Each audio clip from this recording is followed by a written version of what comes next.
Muy bien, ejercicio número 3. Distribuir los números de 0, 2, 4, 6, 8, 10, 12, 14, 16, de manera que tanto la suma en una fila, columna y diagonal siempre dé un mismo valor. Halle la suma de los números que van en los casilleros sombreados. Bueno, para este ejercicio vamos a hacer aquí una pequeña aclaración, ¿ya? Bueno, va de esta manera. Dice que hay que distribuir los números de 0, 2, 4, 6, 8, 10, 12, 14, 16. Hasta ahí todo bien. Luego dice, de tal manera que tanto la suma en una fila, columna y diagonal siempre es la misma. No debe de ser acá en una fila, sino acá debe de ser en cada fila. O mejor dicho, de cada fila, ¿ya? De cada fila. Es decir, hay que distribuir los números de tal manera que la suma de los números en cada fila, en cada columna y en cada diagonal sea la misma, ¿no? Por ejemplo, si acá te sale S, acá también S, S. Si esta suma es S también, S y S. En esta diagonal también S y esta otra diagonal también S. Esa es la condición, ¿ya? Eso es lo que debía de haber indicado. Y para que aquel cuadrado donde cumplía estas condiciones se llamaba cuadrado mágico, ¿no? Bueno, pero vamos a seguir haciendo una observación más, ¿ya? Dice, de tanto que la suma de cada fila, columna y diagonal siempre del mismo valor. Ya, hasta ahí se entiende. Luego dice, halle la suma de los números que van en los casilleros sombreados. Si lo dejamos así tal y como está, vamos a tener dos posibilidades. Así es que, para no estar considerando las dos posibilidades, vamos a colocar así. Halle la menor suma, así vamos a ponerlo, halle la menor suma de los números que van en los casilleros sombreados, ¿ya? Por favor, esas es las observaciones, esa es la corrección que vamos a dar acá. Bien, ya dado esas aclaraciones, ahora sí. Bueno, primero explicamos, ¿no? Les acabo de indicar, ¿qué pasa cuando ustedes tienen una distribución numérica en un cuadrado, en una cuadrícula de 3×3, donde la suma de los números en la fila, en la columna y en las diagonales sean la misma? En ese caso, a esta distribución se le da el nombre de cuadrado mágico. Y como estamos hablando de sumas, se le dice cuadrado mágico aditivo. Hay otro tipo de cuadrados mágicos donde interviene el producto. Eso se llama cuadrado mágico multiplicativo, ¿sí? Bien, como estamos trabajando con cuadrado mágico aditivo, sería bueno ver aquí qué propiedades tiene. Bueno, vamos a colocar acá algunas propiedades. ¿Qué es lo que se va a cumplir? Siempre en todo cuadrado mágico de orden 3 se cumple lo siguiente. Se va a cumplir que, si ustedes conocen el número que está en el centro, entonces la suma, llamada también suma mágica, va a ser el triple del número del centro, ¿ya? Entonces, primera propiedad, vamos a tener que la suma siempre será igual a 3 veces el número que va en el centro. Más todavía, resulta que a esto podemos llamar A este de acá vamos a llamarle B, al de acá C y este de aquí que sea D. Entonces, ¿qué se va a cumplir? Siempre se va a cumplir que las esquinas van a estar relacionadas con estos 4 números. Por ejemplo, este va a ser la semisuma de los dos que están acá, o sea, A más D sobre 2. Este va a ser la semisuma de estos dos, o sea, C más D sobre 2. Este va a ser la semisuma de estos dos, o sea, B más C sobre 2. Y la semisuma de estos dos, A más B sobre 2. Más todavía, podemos hacer más. Resulta que este casillero del centro, SX, también va a ser igual a ¿quién? A la semisuma de los números que están aquí en los extremos. Ya sea en esta fila, o en esta columna, o en las diagonales. Por ejemplo, esta X de acá tendría que ser la semisuma de estos dos, o sea, es D más B sobre 2. Pero a la vez esa X es igual a la semisuma de estos dos, o sea, A más C sobre 2. Y bueno, por la forma como hemos escrito ya no lo voy a colocar, pero sí les voy a indicar. Esta X también es la semisuma de estos dos. Si ustedes suman el más esta esquina y lo divides entre 2, te debe de dar X. Y si sumas esta esquina con esta esquina y lo divides entre 2, también te va a dar X. ¿Sí? Bien. Entonces, esas son algunas de las propiedades, ¿no? Algunas de las propiedades que se pueden ir utilizando dentro de cuadrados mágicos aditivos, ¿no? De orden 3, ¿ah? Ojo que estas propiedades estamos dando para orden 3, porque si fuese de orden 4 o de orden 5 ya cambian las propiedades, ¿no? Es más, ahí se sugiere trabajar solamente con las definiciones. ¿Sí? Entonces, para orden 3, trabajamos con estas propiedades y también con la definición, ya con cualquiera de ellos. Bien, vamos a nuestro ejercicio. Muy bien, entonces, los números que íbamos a distribuir están acá. Son el 0, el 2, el 4, 6, 8, 10, 12, 14 y 16. Son todos esos números, ¿no? Estamos con un total de 9 números. Allá. Pero como nosotros queremos hallar, pues, ¿no? La suma o la menor suma de los números que están en los casilleros sombreados, entonces vamos a concentrarnos en ellos, ¿ya? Por ejemplo, a este de acá le vamos a llamar A este le llamamos B y a esto le llamamos C. ¿Estamos? Bien. Ahora, cuando ustedes ya tengan toda la lista de números que vas a distribuir, ahí podríamos utilizar ese hecho para nosotros poder calcular cuánto es la suma, ¿no? Como la suma de las filas son la misma, en las columnas también y la diagonal, entonces a esas sumas les vamos a llamar S. Bueno, entonces, ¿qué pasa si yo sumo esta primera fila más esta segunda fila más esta tercera fila? Si sumamos los números de las tres filas, nos va a dar ¿qué cosa? Nos va a dar 3 veces S. Pero ese 3 veces S implicaría sumar estos, estos y estos. Es decir, tendríamos que sumar los 9 números que nos están dando. Entonces hay que sumar 0, más 2, más 4, más 6, más 8, más 10, más 12, más 14 y el otro lado más 16. Bueno, entonces 3 veces S, si sumamos desde el 0 hasta el 16, todos esos números pares, nos va a dar un total de 72. Y si 3 veces S vale 72, entonces S debe de ser igual a 24. Bien, si S vale 24, entonces tenemos una gran ayuda. ¿Por qué? Porque recuerden que habíamos dado esta propiedad. Si teníamos el centro, el triple del centro era la suma. Y al revés también, si yo tengo la suma, lo divido entre 3 y tengo el número que va en el centro. ¿Cierto? Entonces, esto tiene que ser igual a 3 veces X. Y como X es el número del centro, si 24 es igual a 3 veces X, entonces X debe de ser igual a 8. Bien, pero si X vale 8, fíjense que acabamos de hallar que esta suma es 24. Si esa suma es igual a 24, entonces ya sabríamos cuánto es A más B. A más B, que es lo que queríamos, porque queríamos la suma de estos tres. A más B tiene que ser igual a lo que le falta para 24, ¿no? Entonces, si acá está 8, ¿cuánto le falta para 24? Le falta un total de 16. Bien.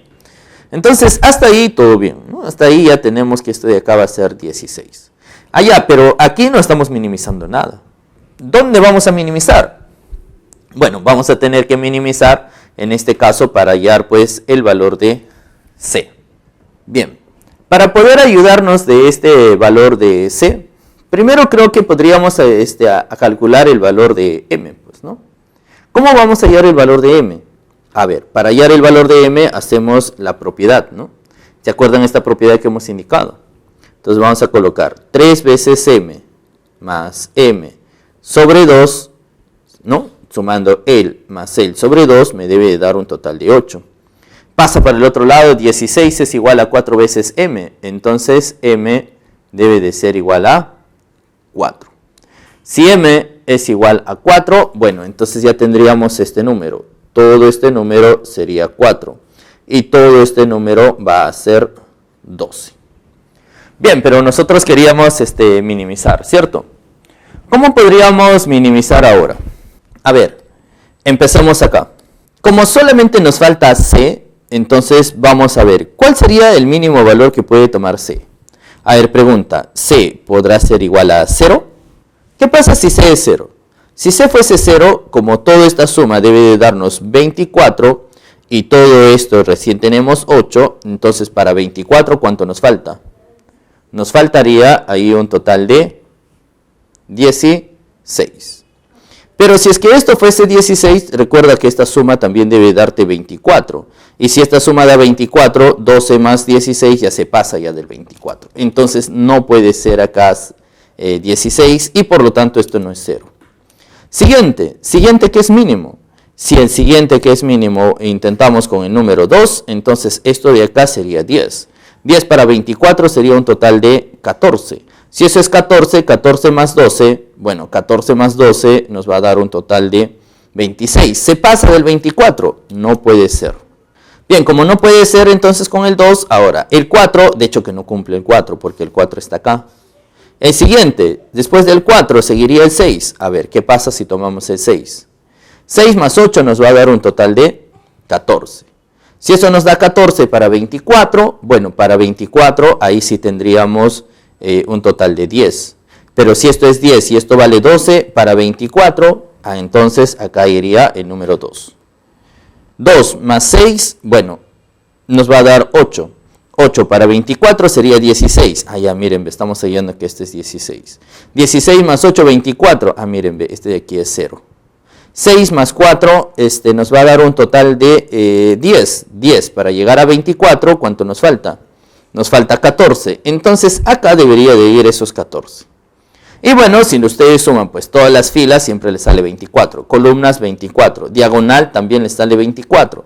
Entonces se acabó. Y acabamos de completar el cuadrado mágico, pero cuando el valor de C toma 6. 6. Y esto es el mínimo valor, ¿no? Porque otro menor que el 6 no hemos encontrado. Bueno, entonces como ya tenemos que C vale 6, ahora sí hay que dar nuestra respuesta. Nuestra respuesta sería A más B, que sería 16, más C que vale 6, entonces sería 16 más 6. Estamos hablando de un total de 22. Y 22 se encuentra en la alternativa A. Pregunta número 4. Rodrigo es un estudiante de informática y posee 4 tarjetas de crédito, a las cuales les coloca claves secretas distintas, pero que siguen una secuencia, solo por él conocida. A continuación se muestra las claves de sus tarjetas, ¿no? Ahí está, lo está mostrando, dice, su tarjeta Metro, su clave es 5555. De la tarjeta BBVA es 4646. De su tarjeta BCP es 3464. De su tarjeta Interbank es MNPQ. Nos pide que si M es diferente de 2, calcule M más N más P más Q. Bien, entonces, ojo que acá nos están indicando que M es diferente de 2, ¿ya? Entonces vamos a poner acá M diferente de 2. Y lo que nos está pidiendo calcular es cuánto es M más N más P más Q. Bien, entonces la idea sería buscar una relación entre los números, pues. Pero no sé si ustedes se han percatado, ¿no? Pero uno tal vez podría decir, profe, fácil, pues acá está 5, esto está 4, esto está 3, entonces esto va a 2. Pero resulta que M no puede ser 2. Entonces, de alguna manera hay que buscar pues otro valor para M. ¿Cuál sería? Bueno, fíjense que no siempre los ejercicios nos van a dar así por así, ¿no? De alguna manera tenemos que buscar alguna ayuda. Toda la ayuda es posible. Por ejemplo, estos nombres que nos están dando acá de las entidades de Metro, BBVA, BCP e Interbank, eso no están por gusto. Fíjense que si nos fijamos aquí en Metro, Metro está 1, 2, 3, 4, 5 letras y ahí justo aparece el número 5. Si nos fijamos en esto, está acá BBVA, 4 letras y ahí está el 4B. Y miren, BCP, también 3. Bueno, y entonces ya tenemos acá pues el número que debería de ir para M, ¿no? El número que va a ir acá para M, ¿quién sería? Si acá dice Interbank, hay 1, 2, 3, 4, 5, 6, 7, 8, 9. Entonces acá el valor que va a tomar M tiene que ser 9. Pero ahora viene el problema, ¿no? Y estos números 5, 6, 4, ¿qué relación guardan? Bueno, guardan bastante relación, ¿no? Y justo si seguimos la secuencia, porque acá dice siguen una secuencia, entonces, ¿cuál era al inicio? Al inicio, estos números eran la cantidad de letras de ¿quién? De estos nombres, ¿no? Era la cantidad de letras. Entonces, como guarda la misma secuencia, entonces hay que buscar también con la cantidad de letras, pues, ¿no? Y a ver, fíjense acá, ¿qué pasa con este número? Este número que aparece acá es el 5. Entonces, si escribimos 5, ¿cuántas letras tiene 5? Justo tiene 5. Entonces, esto es la cantidad de letras de él. Ahora, ¿qué pasa si escribimos 4? 4. Si escribimos acá 4, resulta que 4 tiene un total de 6 letras. Entonces también va cumpliendo ahí. ¿Qué pasa si escribimos acá el número 3? Si escribimos 3, bueno, resulta que 3 tiene un total de 4 letras. Y ahí está 4, entonces cumple, ¿no? Este 5 es la cantidad de letras de él. Este 6 la cantidad de letras de él. Este 4 es la cantidad de letras de él. Entonces, como acá está el número 9, a ver, ¿qué pasa si escribes 9? Si escribimos 9, resulta que 9 tiene 1, 2, 3, 4, 5, 5 letras. Entonces, acá el valor que va a ir para n sería 5. Bueno, y los demás, allá pues, ¿no? Si esto es la cantidad de letras de las entidades, esto es la cantidad de letras que conforman, pues, ¿no? Los nombres de cada uno de estos números, entonces acá también. A ver, hay que ver, ¿será que 5, 4, 6 son los nombres de estos? A ver, sabemos que el de acá es 5. Y si hay 5 letras. El 6, bueno, el 6, si escribimos el 6, el 6 también sí tiene 4 letras. El 4, bueno, ya habíamos escrito eso anteriormente, ¿no? Resulta que el 4 sí efectivamente tiene 6 letras. Entonces, si esta es la cantidad de letras, fíjense que acá aparece 5. Entonces acá tendríamos que escribir el 5. Y el 5 tiene 5 letras. Y así, y nuevamente acá aparece 5, el cual 5 tiene 5 letras, ya está. Nuevamente aparece 4, el cual 4 tiene 6 letras, también cumple. Ahora aparece el 6 y el 6 tiene 4 letras, también cumple. Por lo tanto, este valor de Q tiene que ser igual a la cantidad de letras de este número. Del número 5, la cantidad de letras va a ser 5. Ya está. Entonces ya cumplió. Ya encontramos entonces los valores. Los valores dependían de las columnas anteriores y de la cantidad de letras con el cual se escribían, pues, ¿no? Bien, entonces como nos estaba pidiendo m más n más p más q, esto sería 9 más 5 más 5 más 5, ¿no? Estaríamos hablando ahí de un total de 24, ¿no? 24 se encuentra en la alternativa D.